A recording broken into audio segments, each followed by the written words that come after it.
Bom dia para todos nós. Bom dia! Sejamos todos muito bem-vindos para o nosso estudo dessa manhã, que nos oportuniza fazer algumas viagens pelo conhecimento que a doutrina espírita nos oferece e, ao mesmo tempo, um entendimento mais próximo daquilo que a mensagem espírita nos oferece com relação à proposta daquilo que Jesus trouxe para todos nós. Nenhum de nós que se aproxima da mensagem espírita desconhece que o grande objetivo da vida é que nós consigamos experimentar o amor, porque o amor é a condição essencial para a libertação das nossas almas. Em O Livro dos Espíritos, na questão 614 da obra, Allan Kardec indaga o que seja a lei de Deus. E os Espíritos dizem que a lei de Deus é a única verdadeira para a felicidade da criatura humana. Ou seja, não existe nenhum outro caminho para levar o homem à felicidade verdadeira.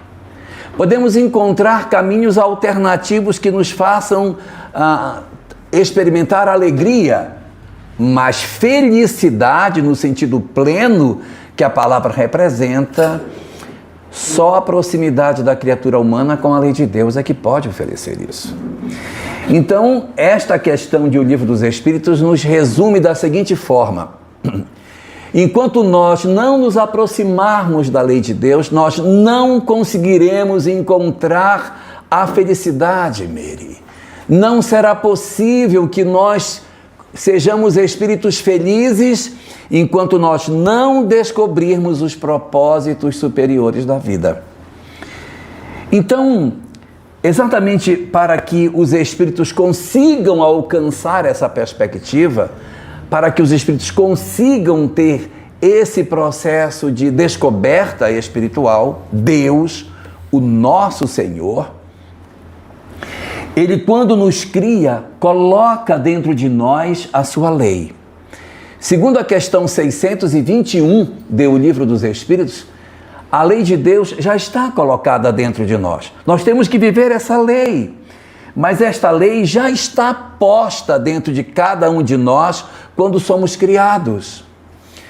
Assim como o autor de um quadro, quando cria um quadro, ele assina o quadro, Deus assinou a sua obra em nós, colocando em cada um de nós a sua lei. Só que a lei de Deus que nós portamos, ela está em nós como se fosse uma semente. Ela não está desabrochada, ela não está completamente desenvolta. Mas dentro de uma semente eu tenho todas as informações daquela árvore que vai se formar. Assim também, quando somos criados, dentro de cada um de nós existe a semente da lei de Deus, a semente do acesso à felicidade. É esta a proposta que a doutrina espírita nos dá e que o nosso objetivo é permitir com que esta semente desabroche, que esta semente consiga romper a sua casca, se desenvolver e ser uma planta adulta. Só que isso leva tempo. Nós precisamos de muito tempo para que a gente consiga desabrochar as nossas condições espirituais e entender o que é certo e o que é errado. Porque muitos de nós, na expectativa de alcançarmos a felicidade, podemos nos equivocar, sem dúvida nenhuma. Esta é uma possibilidade. Na verdade, dentro do mecanismo da evolução dos espíritos, no processo de descoberta e de desabrochar desta semente, existem 3 formas diferentes de nós aprendermos. A primeira forma de nós aprendermos é a mais comum e a mais lenta. A mais comum, mas é ao mesmo tempo a mais lenta, que é através dos nossos próprios erros. Eu cometo um erro e eu digo, nossa, eu não deveria ter feito isso, hein? porque eu senti que o que eu fiz me trouxe consequências ruins. Por que é lento este processo? É lento porque as consequências do mal que nós fazemos demoram muito para chegar. Quando, por exemplo, nós temos uma chapa que está quente e alguém toca nessa chapa, imediatamente se queima e diz, opa, não posso colocar a mão aqui porque está quente. A gente aprende bastante rápido porque o tempo entre a causa e o efeito é muito curto. Então eu aprendo rápido. Na parte das leis morais, não é assim. Nós cometemos um equívoco hoje e iremos encontrar as consequências disso muito tempo depois. Então, frequentemente, os espíritos não associam a causa com o efeito. Nós erramos, fazemos bobagem, vemos as consequências, mas nós não associamos o efeito com a causa. Eu tenho dificuldade de entender que o que eu estou passando tem a ver com alguma coisa que eu fiz lá atrás que justifica o processo de sofrimento que eu estou experimentando. Então, esse primeiro processo de aprendizado, que é o mais comum, ele é o mais lento, porque até o espírito tomar consciência de que não deveria, demora demais. Então, tem uma segunda forma de nós também aprendermos a lei de Deus. É uma forma menos comum, porque esta forma exige espíritos mais despertos, exige que nós estejamos mais atentos para que a gente aprenda com essa segunda estratégia. A primeira estratégia, eu vou aprender com o meu erro. A segunda estratégia, eu vou aprender com o erro do outro. Porque eu não preciso errar para aprender. Questão 120 do Livro dos Espíritos nos diz o seguinte: é necessário passar pela fieira do mal para chegar ao bem? Em outras palavras, é preciso errar para descobrir que eu não devo agir dessa forma? Respondem os Espíritos: pela fieira do mal, não, mas pela fieira da ignorância.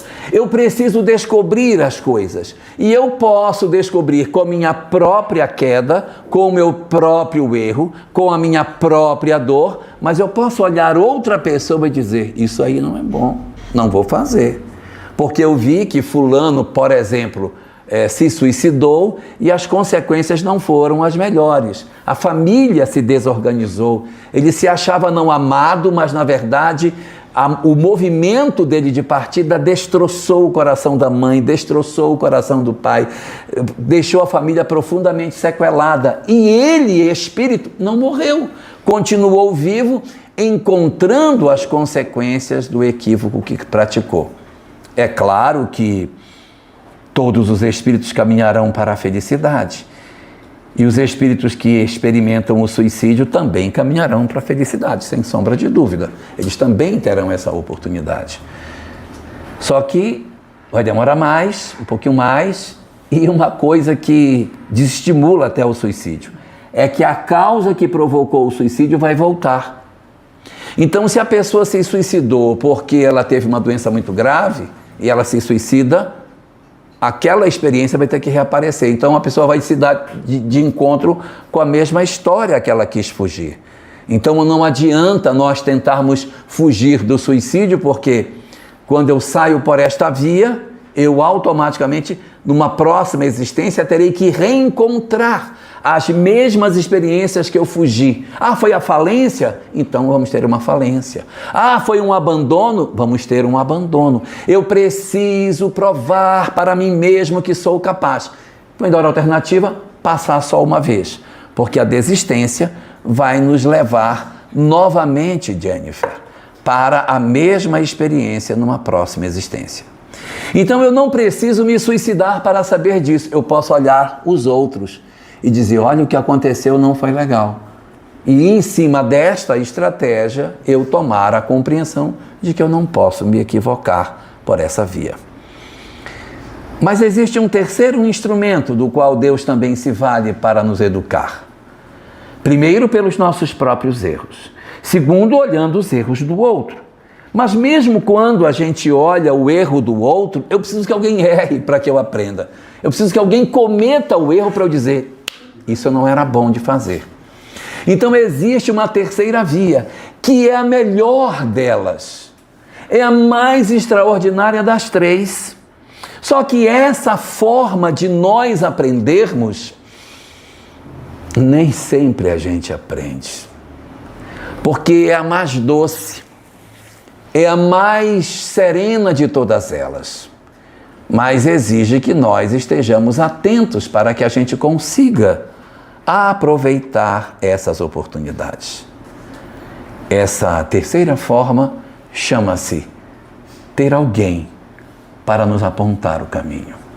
Porque a gente pode aprender, não preciso que eu erre, não precisa que o outro erre, mas eu posso ter alguém que me instrui a lei de Deus. Sim, essa é a questão 622 de O Livro dos Espíritos, que, embora a lei esteja dentro de nós, a criatura humana, muito frequentemente, ela esquece, ela se desinteressa, ela se sente apaixonada pelas coisas materiais e se perde durante a existência.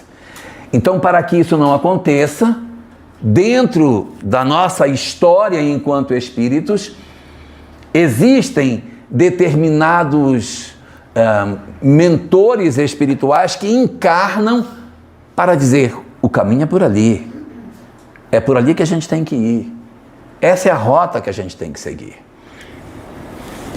E isso não foi diferente na Terra, não foi.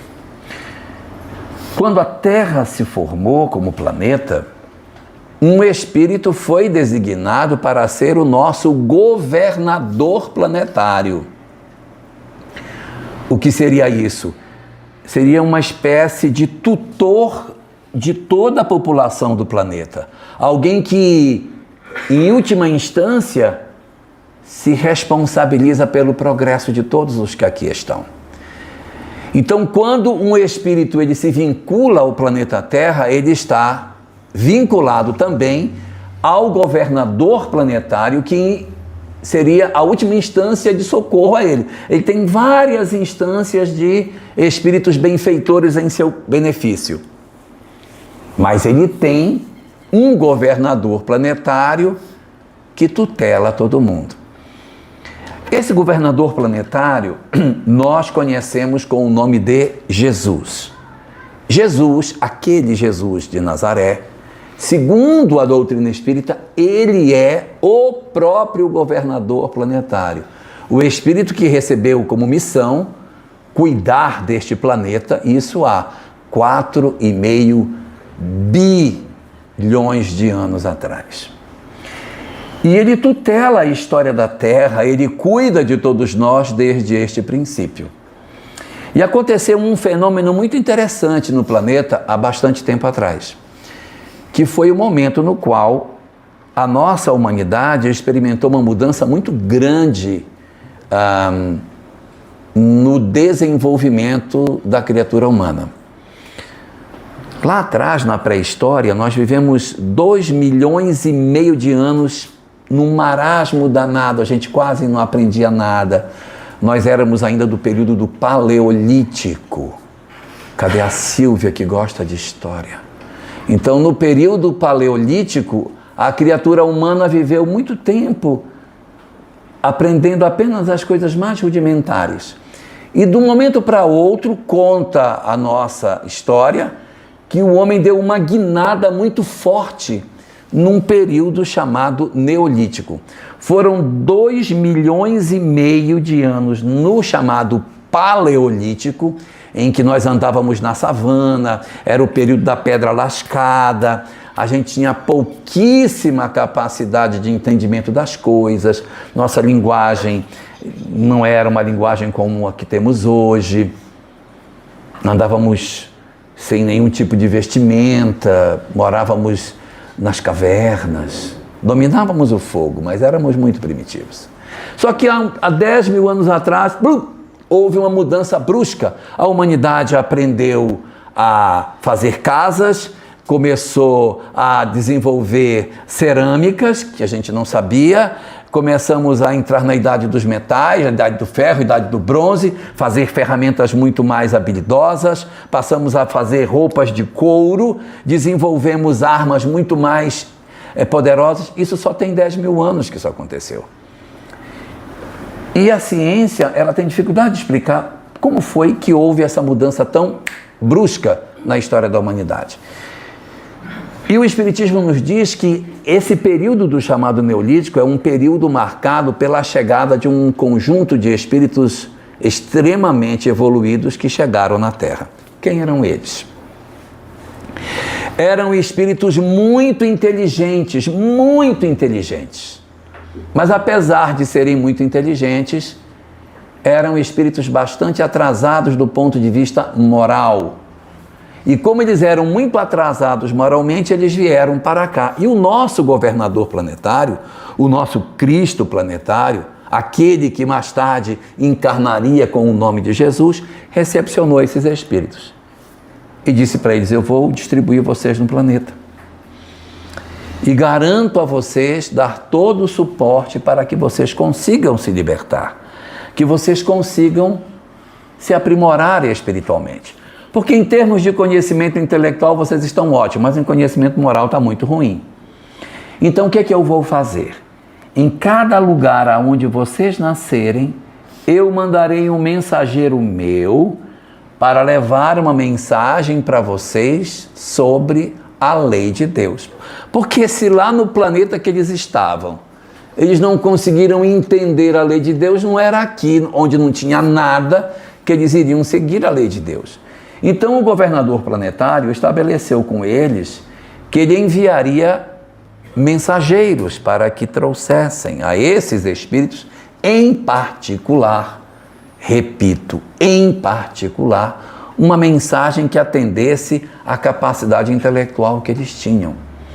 E é isso que justifica nós termos recebido em épocas muito remotas na nossa história revelações espirituais incrivelmente complexas em um período que o homem médio do planeta não tinha condição de entender. Então você vai ver os Vedas na Índia, é muito remoto.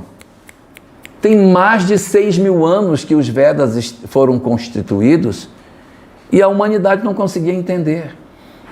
Nós tivemos o Mahabharata, o Bhagavad Gita de Krishna, que falava sobre reencarnação, lei de causa e efeito, necessidade da transformação moral, dava detalhes sobre como que se dava o processo de evolução dos seres. Naquela mesma região ali da Índia, nós tivemos no Nepal a presença de Siddhartha Gautama, o Buda, que trouxe também uma mensagem incrível de autoconhecimento e a proposta de como o homem pode se libertar do sofrimento. Então isto tudo foram informações muito preciosas. Só que esses conhecimentos, eles não eram entregues para todo mundo. Porque o homem comum não conseguia entender, só o homem mais culto é que poderia tomar consciência dessa informação. Era preciso ter uma inteligência invulgar para entender os ensinamentos de Krishna, de Buda, dos Vedas. Não era qualquer um. Então essa doutrina é chamada de a doutrina secreta, porque ela era isolada, entregue só para os iniciados. A mesma coisa vai acontecer no Egito, quando esses mesmos iogues renascem no Egito e ali impulsionam o conhecimento espiritual no Egito. Eles trazem uma religião que era oferecida a portas fechadas. Havia uma religião para o povo, aquela religião de Osíris, Ísis, Tote, Anubis, daqueles deuses antropomórficos, mas havia uma outra religião entregue dentro dos templos de Amon apenas para os iniciados. Hermes Trismegisto foi o grande compilador dos conhecimentos espirituais na época do Antigo Egito. Assim como também esses mesmos conhecimentos chegaram na Grécia através de Pitágoras, de Sócrates, de Platão, de Orfeu, que traziam as mesmas verdades espirituais, porque a doutrina é a mesma, ela não tem nenhuma diferença, é a mesma doutrina, está sentada na lei natural. E se você for a Israel, também tem a mesma coisa. Existe o judaísmo para todo mundo, mas para os iniciados, a cabala. O conhecimento místico que nos entrega a reencarnação, a mediunidade, o mundo espiritual, todas essas verdades que fazem parte do arcabouço das verdades espíritas são entregues na doutrina secreta. Então o governador planetário foi entregando para cada região do planeta essas verdades espirituais. Para quem? Não foi para todo mundo. As revelações não eram revelações universais, elas eram revelações locais, só para aqueles que haviam migrado. Quem não havia migrado não entendia aquilo. Eles mesmos selecionavam, diziam, esta pessoa pode ser um iniciado, passa para dentro. Esse não tem condição, fica do lado de fora. Só os mais inteligentes se apropriavam desse conhecimento. Mas o grande objetivo da doutrina secreta não é ensinar a reencarnação, não é falar da lei de causa e efeito, não é nos falar sobre a comunicabilidade dos espíritos. Não é isso. O grande objetivo da doutrina secreta é nos fundamentar para que nós exercitemos o amor. Como seria isso na prática? Imagine que alguém diga assim: olha, você tem que viver o amor porque a lei de Deus é a única verdadeira para a felicidade do homem, não é? Então o homem precisa se aproximar da lei de Deus e aí utiliza-se dessas ferramentas para que o homem viva o amor. Então a gente aprende reencarnação, mediunidade, mundo espiritual, lei de causa e efeito, para entender que precisa amar. Este é o foco de todas essas doutrinas. O objetivo é que através desses ensinamentos a criatura humana desperte e entenda que precisa, por exemplo, perdoar alguém. Imagine uma pessoa que me fez mal, que me machucou, que me ofendeu, que me feriu, e alguém chega e diz assim: olha, você tem que perdoar essa pessoa. Mas não vou perdoar nunca. Não vou perdoar. Me fez o mal, não posso perdoar. De jeito nenhum. Então, o movimento mais esperado da criatura humana é que não perdoe, que não faça esse movimento de perdão. Só que quando você se aproxima do pensamento de Krishna, de Buda, de Sócrates, Platão, de Hermes, de todo mundo, quando você chega perto desses conhecimentos, essa verdade espiritual vai dizer: olha, você pode até não perdoar, mas pela lei da reencarnação você vai atrair ele para perto de você. E ele vai nascer bem pertinho de você, dentro da sua casa. Se você não quiser perdoar, você não perdoa. Mas você saiba que o não perdão, ele rearruma as nossas famílias futuras e pode trazer para dentro de casa esta pessoa que você tanto odeia. De posse do conhecimento espiritual, a pessoa ficaria pensando e diria: vamos rever a parte do perdão, vamos reanalisar. Por quê? Porque o conhecimento espiritual ele tem um poder absurdo de transformação da criatura. Experimente dizer para alguém que ela tem que perdoar, sem utilizar dos recursos da lei espiritual, que ele não vai querer. Ele disse: não, mas eu não quero, eu prefiro ficar com o meu ódio. Aí você vai ficar doente, eu morro, mas eu não perdoo. Porque a pessoa não consegue compreender os mecanismos da lei. Então todas essas verdades espirituais vieram ao planeta para oferecer à humanidade o despertamento através do conhecimento das leis espirituais. Eu entrego para você as leis espirituais, você se apropria dessas leis e descobre que tem que viver o amor. E aí você se transforma. Essa é a lógica. Eu não estou dando o conhecimento espiritual só para a gente saber: ai, que lindo, não é bonito? Não, não é bonito. É para que de posse desse conhecimento eu faça a minha mudança. E deu certo, gente. Deu certo.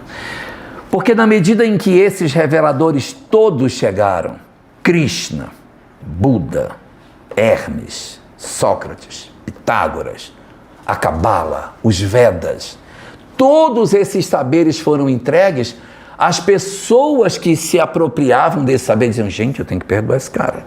Não quero ele como meu irmão na próxima. Não, eu não quero. Então, nós fizemos mudanças das nossas vidas em função das entregas espirituais que foram feitas. O resultado disso, os espíritos que receberam foram os espíritos que tinham migrado para a Terra por uma necessidade. Eles migraram para o planeta, chegando aqui receberam essa mensagem e quando eles despertavam para as verdades espirituais, eles então se desembaraçavam do planeta Terra e voltavam para seus mundos de origem. Eles voltavam para os braços dos seus amores. O que para eles era ótimo, mas para a Terra era péssimo. Porque cada vez que uma leva desses espíritos geniais, por inteligência, saíam da Terra de volta para seus mundos, as civilizações onde eles viviam entravam em declínio. Por exemplo, por que não tem faraó no Egito hoje? O que aconteceu? Se o espírito sempre progride, não deveriam ter faraós ainda mais capazes hoje? Por que não tem? Porque os espíritos que comandavam o Egito Antigo despertaram nos templos de Amon e voltaram para seus mundos de origem. Por que não tem filósofos na Grécia como tinha antes? Porque os grandes gênios voltaram para casa. Por que as civilizações do ontem, como os sumérios, os hebreus do passado, como os romanos do ontem, os hindus daquele período de tanto conhecimento espiritual, não estão mais fazendo as mesmas coisas? Porque aquelas almas espetaculares que construíram essas civilizações retornaram para seus mundos de origem, dando a condição para que surgisse dentro do nosso planeta um capítulo que está dentro de O Livro dos Espíritos, na questão 787 a 789, chamados povos degenerados, onde se estuda por que os povos degeneram. Eles degeneram porque os seus grandes gênios voltam e ficam só os medíocres. Aí a sociedade piora. Quando Krishna veio, despertou um monte de gente, houve uma revoada e a Índia diminuiu.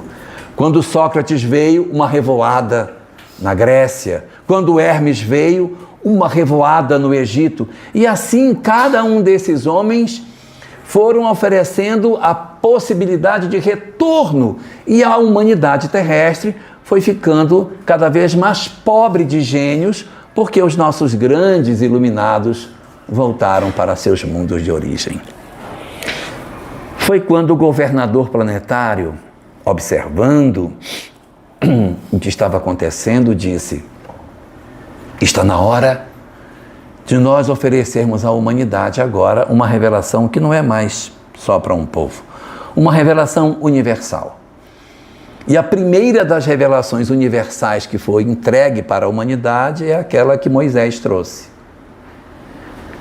Que é uma revelação bastante simples, né? Está ali nos 10 mandamentos, é o Deus único, não tem muitas discussões do ponto de vista de profundidade espiritual, porque o objetivo, na verdade, era apresentar o monoteísmo. E o monoteísmo é um grande progresso em relação ao politeísmo, porque o monoteísmo une todos nós como sendo criaturas do mesmo Criador. Quando existe o politeísmo, o chinês é criado pelo Deus A e o japonês é criado pelo Deus B e os brasileiros pelo Deus Z. Então nós não temos relação nenhuma entre nós. Mas se existe um só Deus, todos nós somos originários de uma mesma fonte. Como é que eu posso matar o outro que também foi criado pelo meu Senhor? Então, o simples monoteísmo já seria suficiente para que houvesse harmonia entre os povos. Mas esse monoteísmo ele é entregue, a gente tem acesso a esse conhecimento, mas isso acaba não sendo muito bem aproveitado pela humanidade. É quando o governador planetário decide: agora, depois que todos os emissários já foram, que muita gente despertou, agora é a minha vez de ir.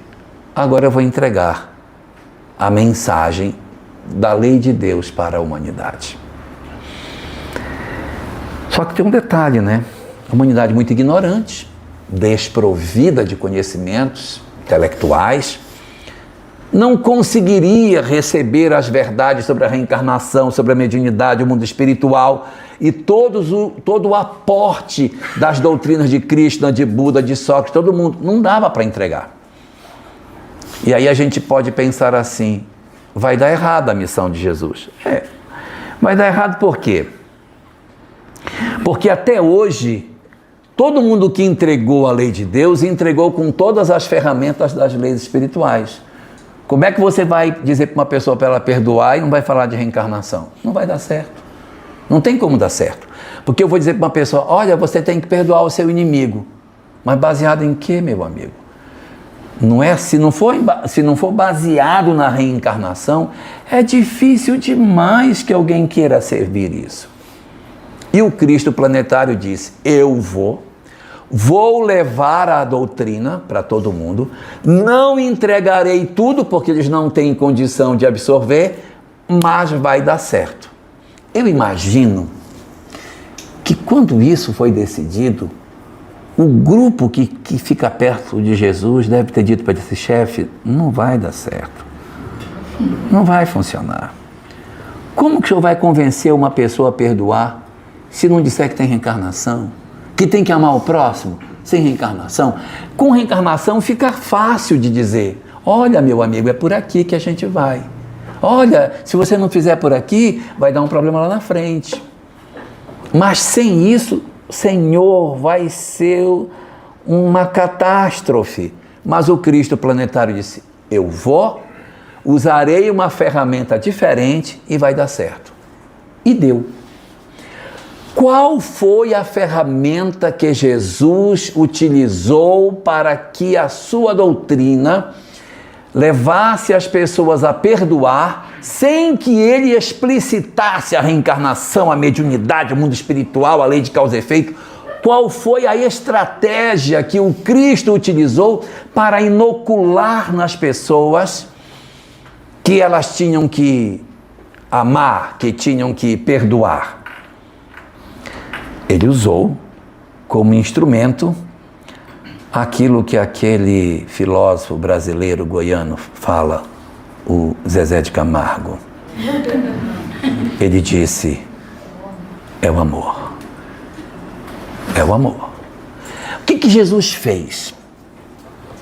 Ele impregnou a sua mensagem de tanto amor, mas de tanto amor, mas de tanto amor, que ele convenceu as pessoas a fazerem o que ele propunha, não é por conta das consequências espirituais, é porque eu estou dizendo que é para fazer. Eu que amo você, estou dizendo para você, não faça isso, ou ainda por outra. Eu que amo você, estou dizendo, Jennifer, faça dessa forma, minha filha, vai ser melhor para você. E como você sabe que eu amo você, você faz o que eu estou pedindo. É parecido com a mãe. Já viram mãe, quando um filho bebe, a mãe diz assim para o filho, meu filho, eu gostaria que você não bebesse, porque o álcool etílico, ele agride as paredes do seu estômago e pode provocar uma ulceração. E mais tarde, esse processo crônico pode perturbar o seu fígado e você vir a enfrentar... Ela não fala isso. Ela não fala isso. A mãe diz, meu filho, eu queria que você parasse de beber. É sua mãe que está pedindo. Não é assim que ela faz? Ela não usa nenhuma técnica científica. Ela se vale do amor, porque ela convenceu o filho de que ela o ama. Então, quando ela diz, sou eu que estou pedindo para você, porque você sabe que eu te amo, a criatura para de beber. Se ama, né? E é o que o Cristo faz. Pode observar que em várias passagens ele diz, se vós me amardes, guardareis os meus mandamentos. Em outros momentos ele diz assim, fazei isto por amor de mim. Consultemos o livro Há 2000 anos e perguntemos para o personagem Lívia Lentulus, por que ela fazia o bem? Por que ela perdoava? Era porque a reencarnação promovia um processo de reencontro da criatura com aqueles que... Não é. É porque Jesus pediu.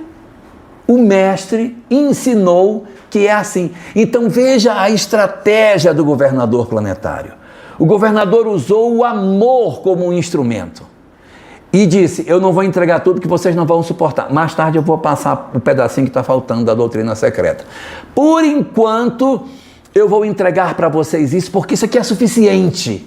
Porque o grande objetivo do ensinamento da doutrina secreta não é que a gente saiba, não é. É para que a gente viva a lei de Deus. Pelo amor de Deus, o objetivo não é isso. Questão 982 de O Livro dos Espíritos. Pergunta Kardec aos Espíritos. É necessário fazer profissão de fé espírita e acreditar na manifestação dos Espíritos para garantir uma boa sorte na vida futura? Resumindo a pergunta, tem que ser espírito para ficar bem do lado de lá? E a resposta é, se assim o fosse, estariam condenados todos os que não creem, o que seria um absurdo. Todos os que não creem ou que não tiveram a oportunidade de se instruir, o que seria um absurdo. Ponto em seguida. Tá, então o que é que faz a gente ficar bem do lado de lá? Vem no ponto em seguida, porque diz, o bem, só o bem garante a boa sorte na vida futura. E o bem é sempre o bem, qualquer que seja o caminho que a ele conduza. E aí eu pergunto para vocês, um católico pode ficar bem no mundo espiritual? Pode. Um protestante pode ficar bem no mundo espiritual? Mesmo sendo protestante? Pode. O ateu pode ficar bem no mundo espiritual? Pode. Um espírita pode ficar mal no mundo espiritual? Pode. Mas o espírita também pode ficar bem no mundo espiritual, não pode? Pode. O que vai reger? O bem, gente. O bem. Não é o conhecimento das leis espirituais. O conhecimento da lei espiritual ajuda, mas não determina. O que determina é o bem. Conhecimento espiritual ajuda a acertar. Mas ninguém pode dizer porque uma pessoa conhece muito, ela automaticamente é um espírito liberto. Não é verdade? Pegando o livro Há 2000 anos, onde nós encontramos a história de Araxes, aquele egípcio médium lá que faz toda a trama, mal demais, assassino inclusive, ele sabe tudo da lei de causa e efeito, não é? Ele sabe tudo de reencarnação, sabe de mediunidade, sabe de lei, ele sabe tudo, mas ele sabe é mal. Então o conhecimento espiritual não determina que nós estejamos bem, mas a prática do bem determina. Então, se Jesus tinha que entregar, vamos entregar aquilo que verdadeiramente liberta a criatura. O amor. É o amor que vai libertar o ser humano. Então, ele se concentra nisso. E ele inocula tanto amor na sua doutrina. Ele trabalha com tanta intensidade o amor que dá certo.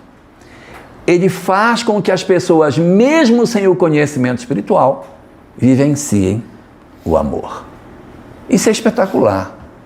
Isso prova a excelsitude do amor que Jesus utilizou, porque ele conseguiu fazer com que as pessoas amassem, perdoassem, renunciassem às suas condições materiais, só porque ele quis que assim fosse. É lindo. E tanto deu certo que nós experimentamos com a vinda de Jesus a maior de todas as revoadas que a humanidade teve. Houve uma revoada com Krishna, houve uma revoada com Buda, com todo mundo teve um despertar de um elenco de espíritos que voltaram. Mas com Jesus foi o mais intenso fenômeno de retorno dos espíritos para seus mundos de origem. Como que a gente pode provar isso? Foi tão grande a revoada que aconteceu que a gente entrou na Idade Média. Só sobrou nós. Os outros que eram melhores foram tudo embora. E aí, olha o que vai acontecer conosco na medida em que esses espíritos voltam. Nós vamos pegar o cristianismo e vamos corrompê-lo. É a coisa mais louca que poderia acontecer, é o que aconteceu com a história do cristianismo. Porque a mensagem de Jesus era toda centrada no amor, era toda centrada na inclusão. Depois que aquela revoada de espíritos maravilhosos volta e que a terra fica entregue para nós, coitadinhos, a gente não sabe o que fazer com a mensagem. E nós corrompemos a mensagem do cristianismo. O que nós fizemos com o cristianismo? Nós utilizamos o cristianismo para ser uma doutrina de violência. Em nome do Cristo, nós promovemos guerras, tiramos espada, matamos pessoas. Em nome de Jesus, eu te mato, pai, mato. Como que pode? Se a mensagem era de amor, se ele mandava amar o inimigo, como que a gente conseguiu fazer isso? Se Jesus sempre teve uma mensagem inclusiva, que ouvia as pessoas de má vida, os publicanos, sentava com aqueles que estavam rejeitados, contava a história do filho pródigo, como é que a gente fez fogueira para queimar as pessoas que pensavam diferente de nós?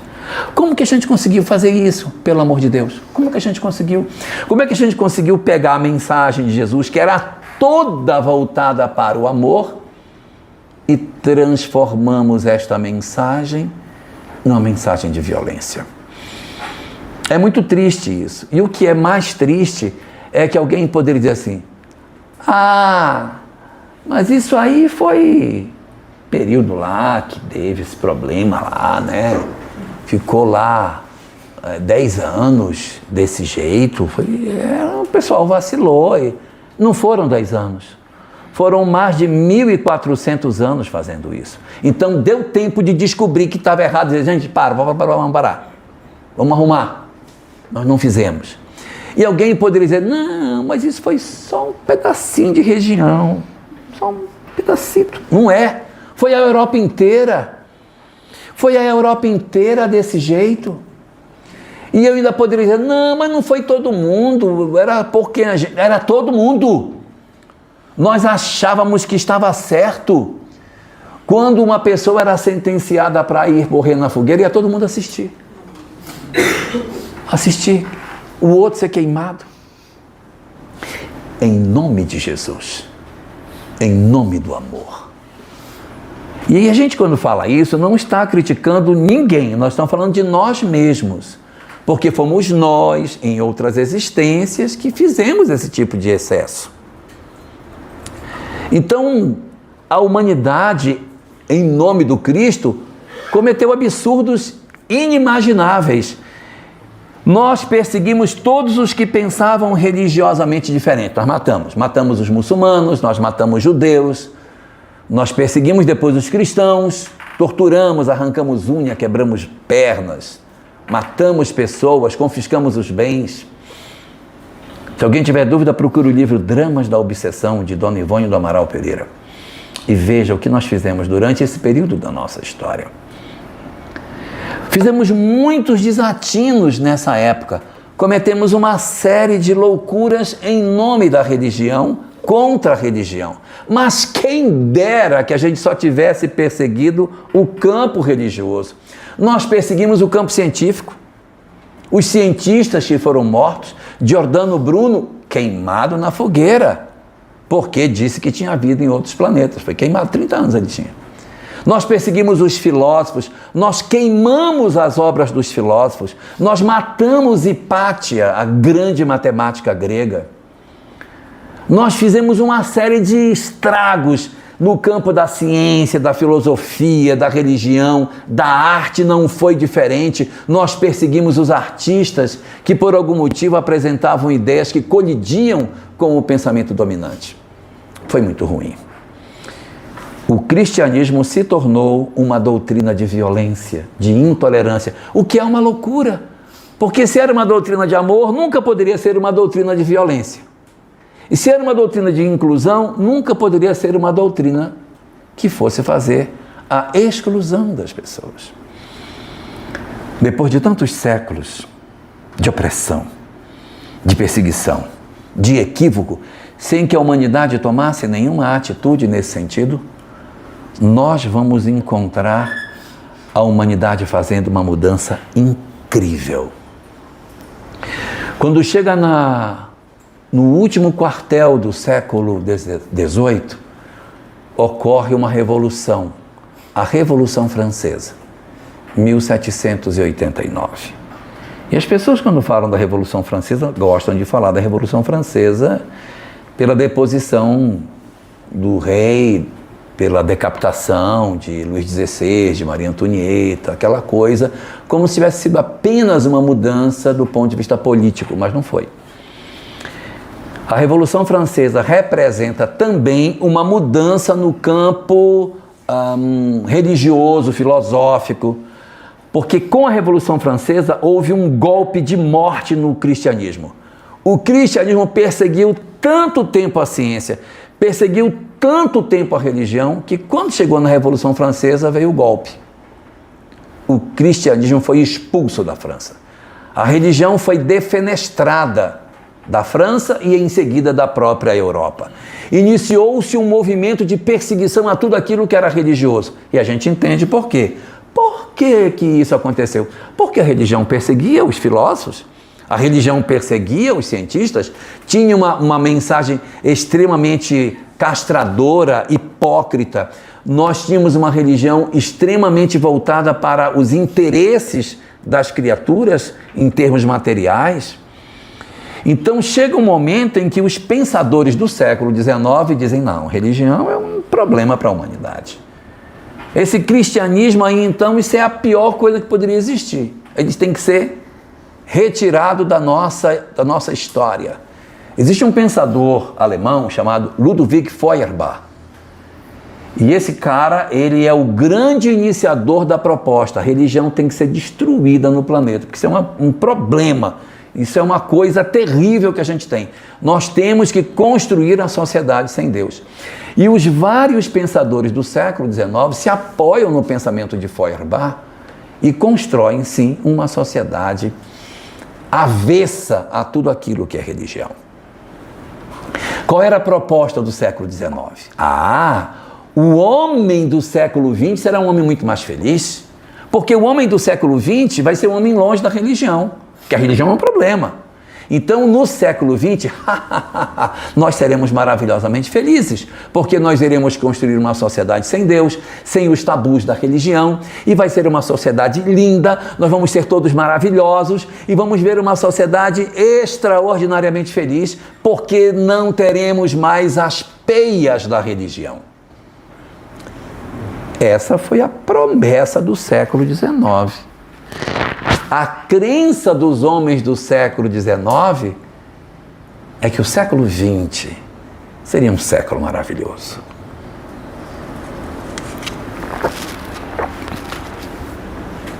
Não preciso dizer que não aconteceu. As consequências do afastamento do homem em relação à religião foram extremamente danosas.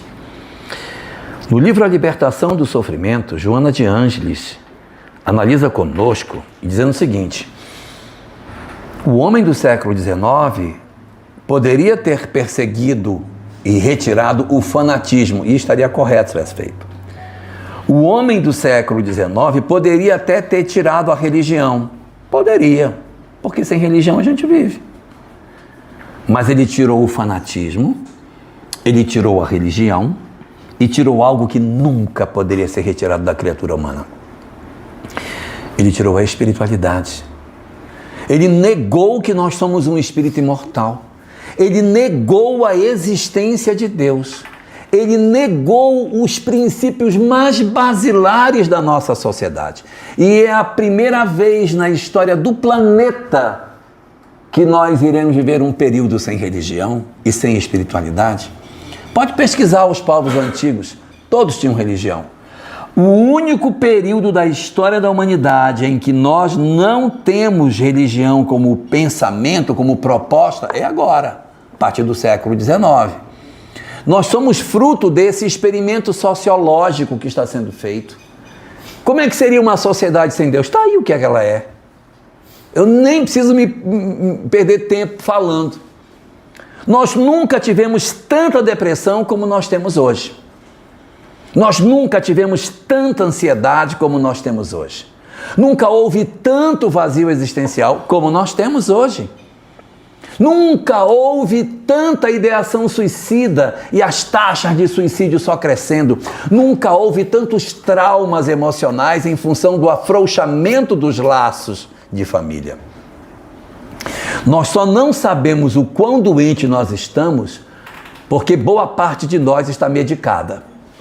Está todo mundo tomando esse remedinho em tarja preta, então está todo mundo tranquilo. Para saber como é que nós estamos, nós temos que suspender todo o tarja preta por 1 ano.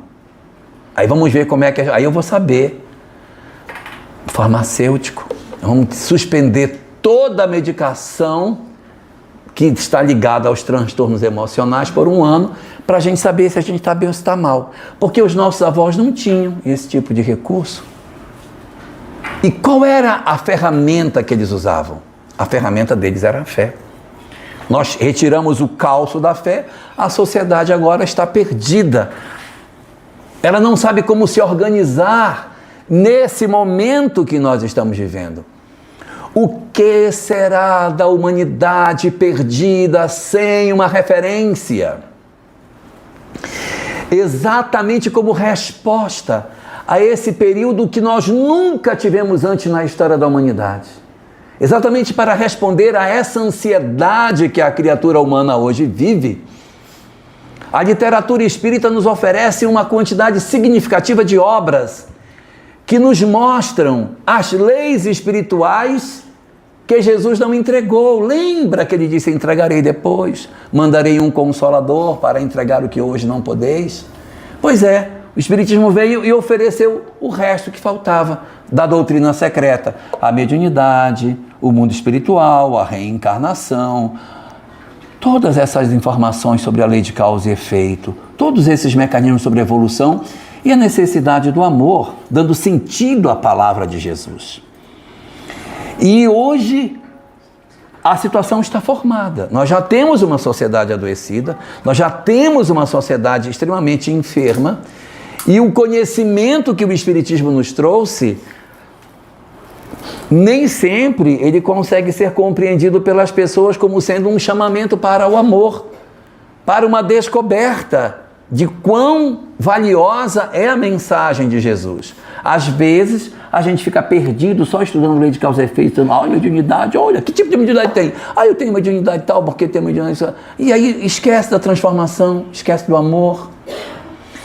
Então nós podemos estar dentro da mensagem espírita, nós podemos estar respirando o ambiente espírita, Romeu. A gente pode estar vivendo essa história e estamos de costas para a essência daquilo que a mensagem espírita é. Então, a partir de 1989, nós começamos a receber um conjunto de obras que, depois de recebidas, foram entendidas como sendo uma série. E deu-se esse nome de série depois da obra recebida, chamada Série Psicológica de Joana de Ângeles. O que propõe a Série Psicológica de Joana de Ângeles? Reapresentar Jesus para a humanidade. Só que a proposta da série psicológica não é um Jesus teológico, não é um Jesus sacralizado, deificado. A gente tem muito um Jesus crucificado. Jesus...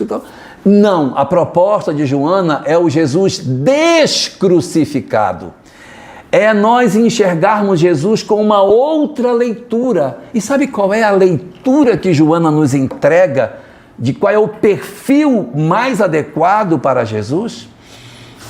O terapeuta divino. Ela vai resgatar em Jesus exatamente o papel que ele teve desde o princípio. Desde o princípio. O primeiro livro dessa série psicológica chama-se Jesus e a Atualidade.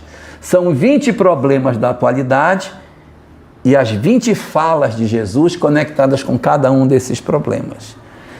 Mas os problemas de hoje Jesus não está sabendo nada. É muito antigo, sabe?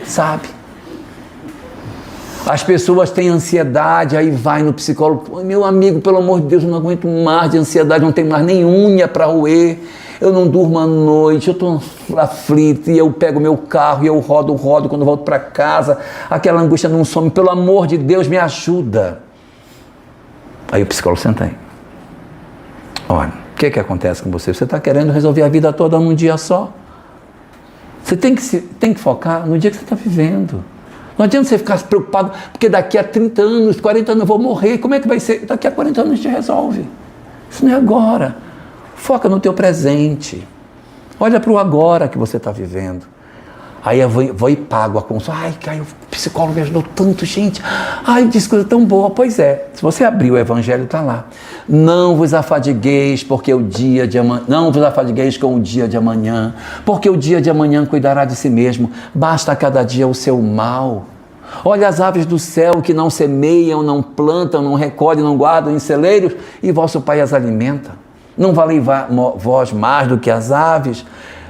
E ele vai apresentar uma proposta de como lidar com a ansiedade. Ah, mas para depressão não tem. Tem. Se você tiver depressão e for num psicólogo, ele vai dizer, meu amigo, você está deprimido porque você está carregando peso demais. Muita culpa, muita mágoa. Você tem que tirar esse peso do seu coração. Você está carregando tanta mágoa dentro de você, por isso você não dorme. Por isso você está deprimido, você fica esperando que as pessoas entreguem o que elas não vão entregar. Você tem que aceitar as pessoas do jeito que elas são. Ai, que psicólogo maravilhoso. Aí vou pagar. Aí paga a consulta. Aí eu abro o evangelho.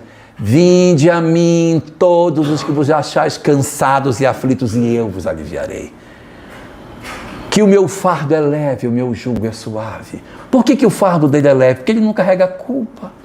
A gente tem um fardo pesado que fica carregando tudo nas costas. Mágoa de pai, de mãe, de avô, de bisavó, do marido, do ex-marido. Arrastando aquilo, carregando aquele peso. Não aguento.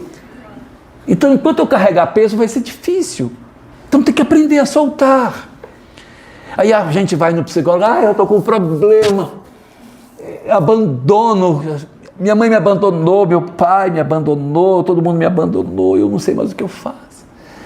É um sofrimento tão grande porque ninguém me ama. Eu sou uma pessoa desamada. Fazei o bem àqueles que vos aborrecem. Não importa o que o outro te faz para ele o que é certo. Que o psicólogo vai dizer, você não pode ficar carregando isso. Porque se a gente se vinga é pior. O Cristo propõe o perdão. Se for no psicólogo, ele vai dizer, você tem que perdoar as pessoas. Se você não perdoar, você não vai ficar bem. Mas se ele está dizendo que tem que perdoar, não é o que Jesus dizia? Pelo amor de Deus, não é a mesma coisa? Por que a gente não quer enxergar Jesus como o grande terapeuta das nossas vidas? A proposta que o Espiritismo então nos oferece é que nós ressignifiquemos Jesus nas nossas vidas. Não como um ser divinal, não como o próprio Deus, mas o terapeuta que eu preciso. Sua proposta é simples e está calçada no amor. Que a gente faça o esforço para amar, o esforço para perdoar, para retirar dos nossos corações o peso que nós temos dentro das nossas almas. Somente quando nós experimentarmos o amor, nós encontraremos a felicidade. Existem muitas pessoas que ficam dizendo assim, puxa, mas se o nosso destino é a felicidade, todo mundo já vai ser feliz mesmo? Por que Deus não dá logo um vale de felicidade para nós de pelo menos 10%? Já vai ser feliz lá na frente. Entrega logo um pouquinho de felicidade hoje. Porque essa coisa, não, só vou dar lá,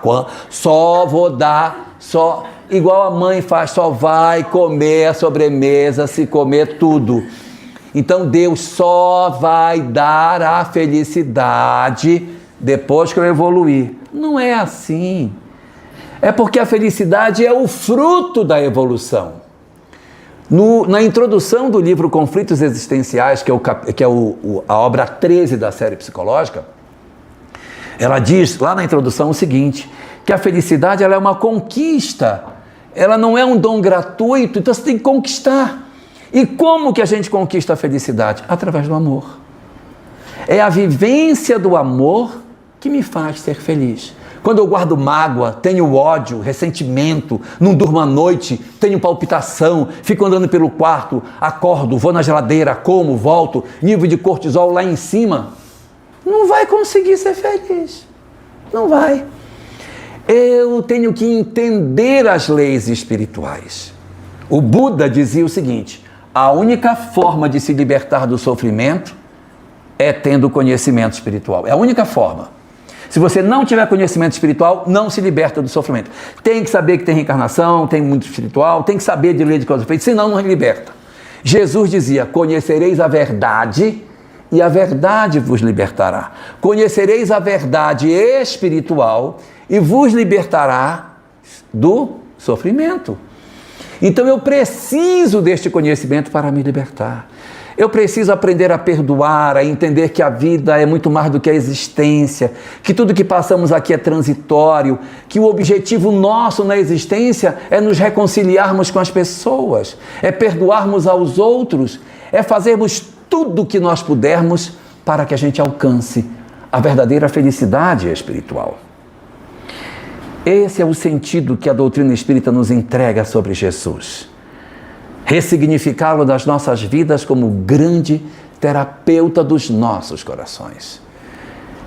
E ninguém pode fazer por nós isso. Ninguém. E nem podemos fazer por ninguém. Cada um de nós terá que descobrir isso individualmente para fazer a sua libertação e o encontro seu definitivo com a felicidade. Isso só depende de nós. Fazermos uma leitura de Jesus como uma coisa teológica e ficarmos no emaranhado das religiões, perdido sem encontrar a porta de saída. Acharmos que o materialismo é a melhor opção e mergulharmos no vazio existencial, na dor, no desespero, na ansiedade, na depressão, na ideação suicida, ou descobrirmos em suas palavras a essência daquilo que nos liberta e que nos conduz à felicidade. Só depende de nós a decisão que nós vamos tomar para saber que Cristo nós queremos que exista dentro das nossas almas. Porque a proposta do Espiritismo é que Jesus seja o terapeuta das nossas almas. Muito obrigado. Faz a prece para mais encerramento? Faço. Então vamos orar, aproveitar. Vamos orar. Querido Senhor das nossas vidas, que nos ofereceste a mensagem espírita, a fim de que através dela conseguíssemos decifrar os enigmas da nossa existência.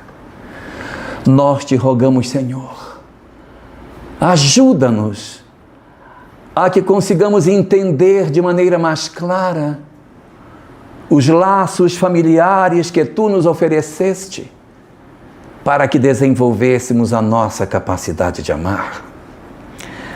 Não deixa, Senhor, que diante dos conhecimentos extraordinários que a tua doutrina nos oferece, que nós venhamos mais uma vez a repetir as experiências da mágoa, do desamor, do ódio, nos afastando das almas que precisamos resolver dentro de nós, para que consigamos experimentar a felicidade que tu reservas aos corações que te servem.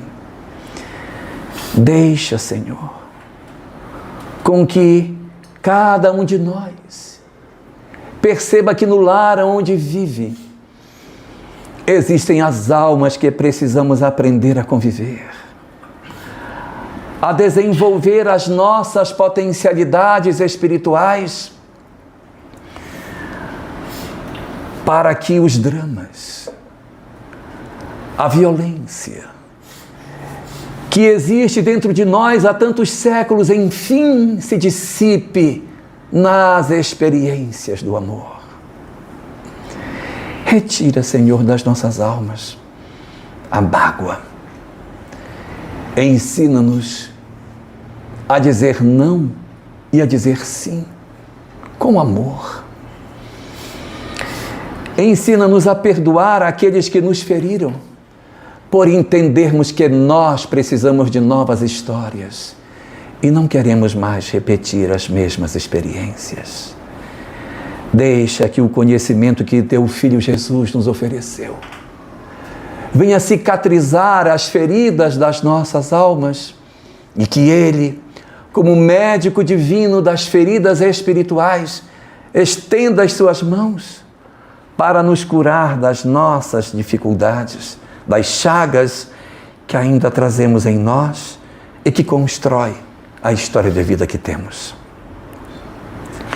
Que as luzes infinitas dos nossos espíritos benfeitores, que nos acompanham nas nossas lides familiares, que sabem das nossas lágrimas silenciosas, das nossas dores e das nossas renúncias, e das tantas vezes, Senhor, que o fardo se torna pesado demais.